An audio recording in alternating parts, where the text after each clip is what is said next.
Ela saiu para uma simples caminhada matinal e nunca mais voltou. No dia seguinte, uma mulher passeando com seu cachorro fez uma descoberta tão chocante que até hoje ecoa entre os moradores de Phoenix: o corpo de Lauren Hake, 29 anos, estendido na trilha, escondido entre arbustos, com ferimentos brutais e sinais claros de luta desesperada. A jovem esteticista havia se mudado recentemente para o Arizona em busca de uma vida mais leve, mais solar.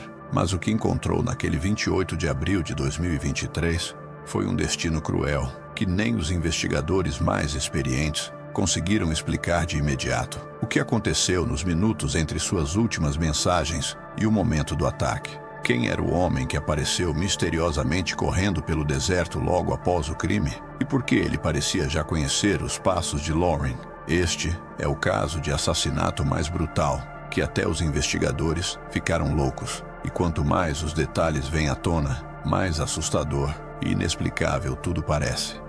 Prepare-se para conhecer, em detalhes, uma história que não vai sair da sua cabeça tão cedo. Mas antes de eu te contar, não se esqueça de se inscrever-se no canal e curtir o vídeo, porque a resposta para esse mistério pode estar escondida em algo que a vítima disse pouco antes de morrer. Lauren Hake tinha 29 anos e era o tipo de pessoa que deixava marcas por onde passava, não pela extravagância, mas pela leveza. Esteticista, dedicada ao bem-estar dos outros, ela carregava no sorriso algo que todos ao redor sabiam reconhecer: genuinidade. Seus amigos a descreviam como uma alma doce, generosa e sempre pronta para escutar. Ela havia se mudado recentemente para Phoenix, no Arizona, vinda de Washington, em busca de uma nova fase, um novo começo, e encontrou, ao menos por um tempo, exatamente isso: sol, paisagens abertas e a sensação de liberdade que tanto desejava. A trilha Route 11, onde ela foi assassinada, era um dos seus lugares preferidos, um refúgio natural dentro da cidade, onde ela costumava caminhar todas as manhãs, sempre ouvindo músicas calmas ou falando com sua melhor amiga, River, pelo telefone. Na manhã do dia 28 de abril de 2023, não foi diferente. Lauren acordou cedo, colocou suas roupas de academia, amarrou os tênis e saiu para a caminhada que fazia parte da sua rotina de autocuidado e tranquilidade. Ela conversou com River pouco antes das 10 horas. A ligação foi curta, mas comum. Risadas, planos para o fim de semana e aquele "falo com você mais tarde", que parecia inocente, mas seria a última vez que sua voz seria ouvida por alguém próximo. Após esse contato, Lauren simplesmente deu. O desaparecimento foi tão súbito quanto assustador. A família não conseguia contato. River tentou ligar de novo, sem sucesso, mas ainda não havia sinal de que algo tão grave havia acontecido. Afinal, Lauren era saudável, jovem e estava apenas em uma trilha conhecida, em plena luz do dia. No entanto, o que deveria ser uma simples manhã de paz se transformou em um pesadelo que ninguém imaginava. No dia seguinte, uma mulher passeando com o cachorro encontrou um corpo. Estava parcialmente escondido entre arbustos, como se alguém quisesse garantir que demorassem para encontrá-lo. Era Lauren, e o que os legistas encontraram ao examinar o corpo mudou completamente o rumo da investigação. No dia 28 de abril de 2023, uma sexta-feira de céu limpo e temperatura amena em Phoenix, Lauren Hake saiu para sua caminhada por volta das 10 horas da manhã. Ela havia dormido bem, estava animada com os novos planos de vida e, como de costume, falava ao telefone com sua amiga River durante o trajeto. O tom era leve, descontraído, nenhum sinal de que algo fora do comum estivesse prestes a acontecer. A trilha Route 11, apesar de isolada em alguns trechos, era conhecida por ser segura, frequentada por famílias, esportistas e moradores da região. Mas naquele dia, algo mudou. Em algum ponto do caminho, Lauren se tornou alvo de alguém que, tudo indica, a observava. O ataque foi brutal e repentino. Os detalhes divulgados depois pela perícia são difíceis de assimilar. Lauren foi perseguida, arranhou os braços em arbustos, tentando escapar, caiu de costas e sofreu múltiplos ferimentos, incluindo uma facada fatal no peito. A cena indicava uma luta desesperada. Ela tentou se defender com as mãos, o que explica os cortes profundos nos antebraços. Havia marcas de arrasto, e seu corpo foi parcialmente escondido com galhos e folhas, numa tentativa grosseira, mas perturbadora, de camuflar a cena do crime. Mas o horror real só veio à tona no dia seguinte, 29 de abril. Por volta das 10h30 da manhã, uma mulher passeava com seu cachorro pela mesma trilha, quando notou algo incomum no mato alto. Ao se aproximar, viu parte de um corpo. Estava de bruços, com roupas de academia, e havia sangue escorrendo debaixo do top. A mulher, em estado de pânico, ligou imediatamente para o 911. Sua voz na chamada de emergência revelou o impacto da cena. Tem uma mulher aqui, acho que ela está morta. Não parece que foi um acidente. Quando a polícia chegou, a área foi isolada imediatamente. A perícia confirmou que o corpo já estava ali há pelo menos 24 horas. O telefone de Lauren não foi encontrado. A mochila e alguns pertences pessoais haviam desaparecido, o que levantou suspeitas de roubo, mas logo se perceberia que esse não era o principal motivo do ataque. A notícia se espalhou rápido. A família foi notificada. River, a amiga que havia falado com ela no dia anterior, caiu em desespero. As redes sociais começaram a se mobilizar, com pedidos de justiça e homenagens à jovem. A comunidade de Phoenix, acostumada à tranquilidade das trilhas, passou a evitar o local. O medo tomou conta. O caso estava apenas começando, mas já tinha todos os elementos de um mistério perturbador. Uma vítima jovem, um crime sem testemunhas diretas e uma cena que indicava não apenas violência, mas uma intenção clara de silenciar, esconder e apagar os rastros. Mas havia algo que o assassino não contava: o tênis de Lauren. Um dos calçados, levemente deslocado do corpo, continha vestígios de DNA.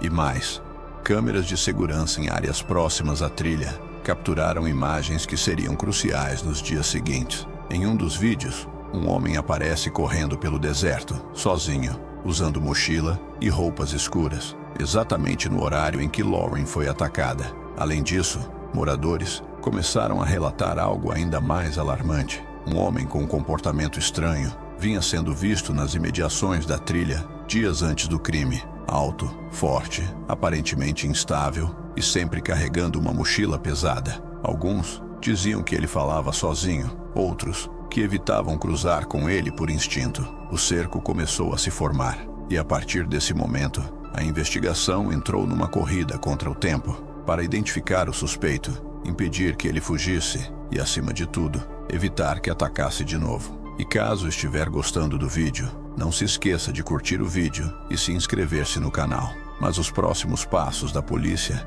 revelariam que o perigo estava mais próximo do que se imaginava. A investigação do assassinato de Lauren Heck foi tratada com prioridade máxima pelas autoridades de Phoenix. Desde o início, ficou claro que o crime não havia sido aleatório.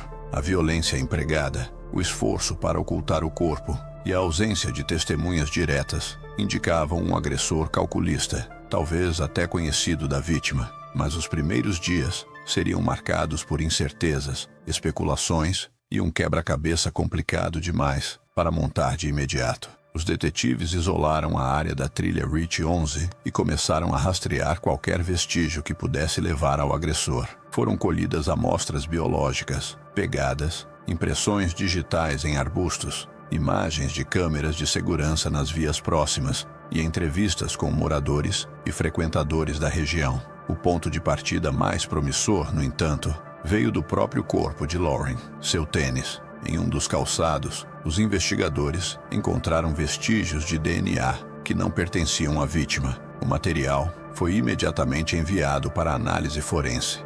Paralelamente, os investigadores obtiveram imagens de câmeras de segurança mostrando um homem desconhecido correndo pelo deserto, em sentido oposto ao da cena do crime, logo após o horário estimado da morte de Lauren. Ele carregava uma mochila e parecia observar os arredores enquanto corria, como quem fugia de algo ou de alguém. As imagens foram divulgadas publicamente com o intuito de identificar o homem.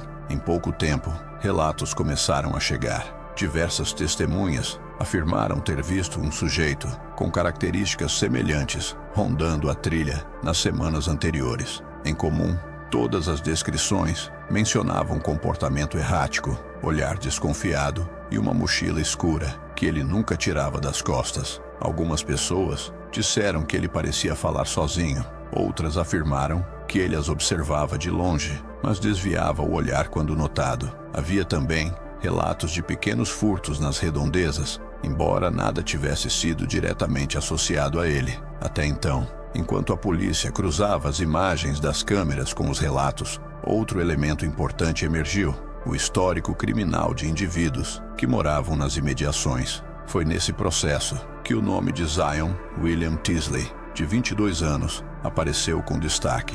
Zion era um ex-militar que havia sido dispensado sob condições não reveladas. Tinha antecedentes por furto e conduta desordeira e estava em liberdade condicional. Seu endereço, menos de 2 quilômetros de distância da entrada da trilha Route 11, um raio de ação que o colocava facilmente na rota do crime. Os investigadores começaram a vigiá-lo discretamente. Zion apresentava um comportamento cauteloso, mas também sinais de nervosismo. Parecia saber que estava sendo observado. Quando perceberam que ele havia comprado uma passagem de avião para Detroit, marcada para o dia 4 de maio, menos de uma semana após o crime, a polícia agiu rapidamente.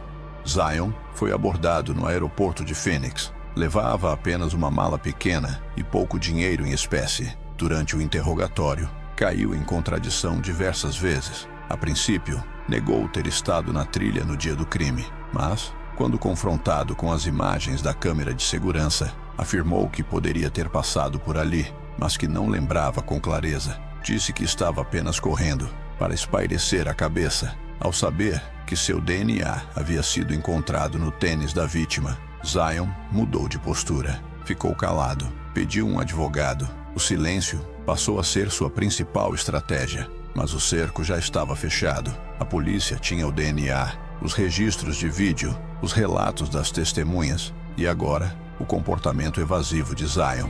Além disso, seus históricos telefônicos e de localização indicavam que ele havia estado na trilha naquela manhã, dentro da mesma janela de tempo estimada para o assassinato. Durante buscas em seu apartamento, os policiais encontraram roupas semelhantes às usadas no vídeo e uma faca compatível com os ferimentos da vítima. Embora ainda não houvesse confirmação de que era a arma do crime, o objeto foi enviado para análise de vestígios de sangue e fibras. Mesmo com tantas evidências se acumulando, havia uma pergunta que ninguém conseguia responder de forma conclusiva: por que Zion não conhecia Lauren? Não havia qualquer indício de relacionamento anterior, conflito ou conexão direta entre os dois. A hipótese mais aceita pelos investigadores foi a de um ataque aleatório, impulsionado por um surto de violência. Uma escolha de vítima feita por oportunidade, o que tornava tudo ainda mais aterrorizante. A promotoria, ao reunir as provas, decidiu formalizar as acusações contra Zion William Teasley: assassinato em primeiro grau, roubo e destruição de provas. Durante a audiência inicial, ele se manteve frio, sem demonstrar emoção. O juiz determinou que ele permaneceria detido até o julgamento, marcado para 28 de outubro de 2025. Enquanto isso, a família de Lauren seguia tentando lidar com o luto. Amigos organizaram caminhadas em sua homenagem, sempre vestindo roupas claras, como ela costumava usar, e passando pela trilha onde sua vida foi interrompida. A comunidade exigia justiça. A brutalidade do crime não poderia ser esquecida. Mas mesmo com o principal suspeito atrás das grades, ainda havia questões sem resposta, especialmente uma: e se Zion não tivesse agido sozinho? Essa dúvida lançaria uma nova sombra sobre o caso, pouco antes da reviravolta mais inesperada da investigação. Mesmo com o principal suspeito identificado, preso e formalmente acusado, a investigação do assassinato de Lauren Hake ainda guardava uma reviravolta que nem os detetives mais experientes esperavam. O caso parecia resolvido. Zion William Teasley estava atrás das grades e as provas contra ele pareciam sólidas. Mas, conforme o trabalho pericial avançava em detalhes técnicos, algo emergiu dos bastidores do laboratório forense. Um novo vestígio de DNA, encontrado em uma das unhas de Lauren. Era um fragmento pequeno, misturado a resíduos de terra e pele. A princípio, Os investigadores presumiram que pertencesse a Zion, já que ele era o principal suspeito. Mas o perfil genético não bateu. Era de outra pessoa, um segundo indivíduo, do sexo masculino, desconhecido. Essa descoberta jogou a investigação em uma nova direção. Estaria Zion acobertando alguém? Teria cometido o crime com ajuda? Ou pior, o assassino verdadeiro ainda estaria à solta, e Zion apenas no lugar errado, na hora errada, com um histórico que o condenava antes mesmo do julgamento. A promotoria, ao ser informada da novidade, manteve a acusação contra Zion, mas autorizou que novas frentes de investigação fossem abertas. O laboratório correu para identificar a nova amostra genética, buscando correspondências em bancos de dados criminais, estaduais e federais. A resposta, porém, foi frustrante. Nenhuma correspondência encontrada. Enquanto isso, os advogados de defesa de Zion usaram essa evidência como argumento principal para questionar a narrativa da promotoria. Segundo eles, o novo DNA era prova inequívoca de que havia outra pessoa envolvida, possivelmente o verdadeiro autor do crime. Alegaram que Zion estava sendo transformado em bode expiatório por conta de seu passado e perfil, e pediram liberdade provisória enquanto a apuração continuava. O pedido foi negado, mas a dúvida já havia sido lançada. E se tudo isso fosse mais complexo do que parecia, outras descobertas começaram a surgir. Um morador da região, que inicialmente não quis se envolver, procurou anonimamente a polícia semanas depois, dizendo ter visto dois homens discutindo em voz baixa nos arredores da trilha na manhã do crime. Segundo ele, um deles usava mochila preta, como Zion.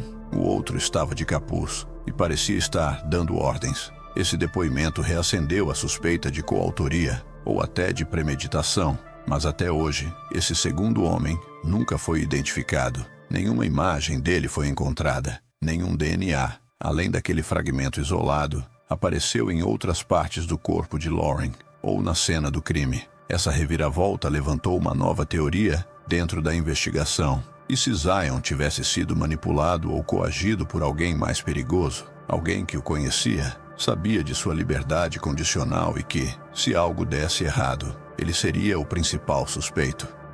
Uma teoria sombria, mas que explicaria o silêncio de Zion, mesmo diante de tantas provas. Afinal, durante os interrogatórios, ele nunca negou diretamente o crime, apenas recuava, se calava e desviava. O julgamento previsto para outubro de 2025 promete ser tenso. A promotoria ainda busca a pena de morte, fundamentada na brutalidade do crime e no risco à sociedade. Mas a defesa vai explorar ao máximo essa brecha deixada pela descoberta do segundo DNA e pode virar o jogo com isso. Enquanto isso, os pais de Lauren enfrentam uma dor que não tem alívio. Para eles, a reviravolta só reforça a angústia, não saber com certeza o que aconteceu nos últimos minutos da vida da filha. E essa dúvida, esse fragmento de verdade faltando, transforma o caso não só em um crime brutal, mas também em um enigma ainda sem solução completa. O assassinato de Lauren Hake